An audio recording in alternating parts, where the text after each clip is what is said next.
Hello guys, for today's video is Yao tutorial naman tayo. Jungle, rotation, item, and hidden combo of Yao. So, since jungle kayo, pwede kayo humingi sa roamer ng help.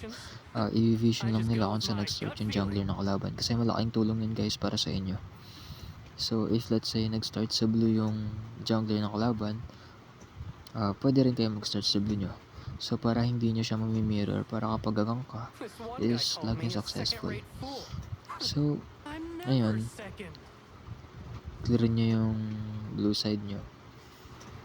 So, once na clear nyo na yung blue side nyo, pwede nyo bigyan yung mid lane if nagstay pa rin sa lane nya. Pero kadalasan kasi nag-rotate na sa farm lane yung mid lane ng kalaban, di ba? So, yun. Pero if hindi, pwede nyo bigyan. And yung passive ni... Mahalaga yung passive ni Yao guys if gagang kayo. Mamaya i-explain ko siya. So, yun. If wala naman yung mid lane nila, clear nyo na lang yung red side nyo. And yun, gumang na kayo sa farm lane. Sure yan guys, if marunong yung farm lane nyo, mag-freeze yan. And if nag-overextend naman yung kalaban, pwede nyo bigyan ng bigyan yun. So, yun lang naman yung rotations sa jungle Yao. And ano nga ba yung item ko sa Yao? Actually, hindi ko siya dinadamage Yao, like burst Yao.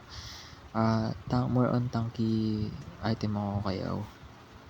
So, ang build ko sa kanya is Axe of Torment, Frostcar's Embrace, Spike Mail, Long Night Guardian, and yung pang jungle. Yung Long Night Guardian guys, mabisa yan para sa mga mages.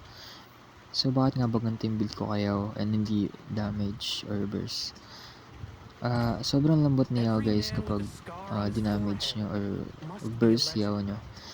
Malambot siya, and if nakaganto naman yung item nyo, yung naka-tanky kayo, may damage pa rin naman kayo since yung Spike Mail and yung Frostcars is may damage din na binibigay. And marami pa siyang benefits tulad ng cooldown reduction, physical defense, and max health. And yung Spike Mail is meron din siyang physical attack. So, proceed tayo sa hidden combo ni Yao or combo ni Yao. Si Yao is mabisa siya pang gank. So, bago yun, tingnan natin yung passive niya. Yung passive niya is every 3 skills nyo ay mayroon kayong enhanced skills and enhanced basic attack. So, try natin.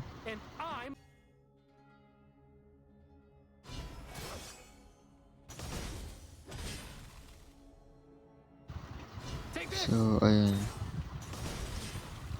And if gagank naman kayo, if jungle Yao kayo, make sure na laging 2-stack yung passive nyo kasi malaking halaga yan para sa combong gagawin nyo.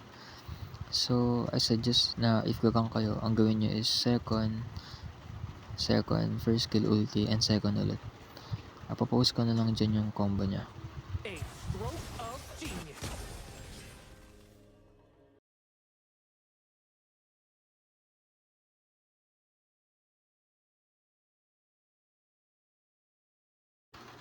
If gusto niya man ng burst combo, pwede rin naman, and make sure na isa yung stock nyo.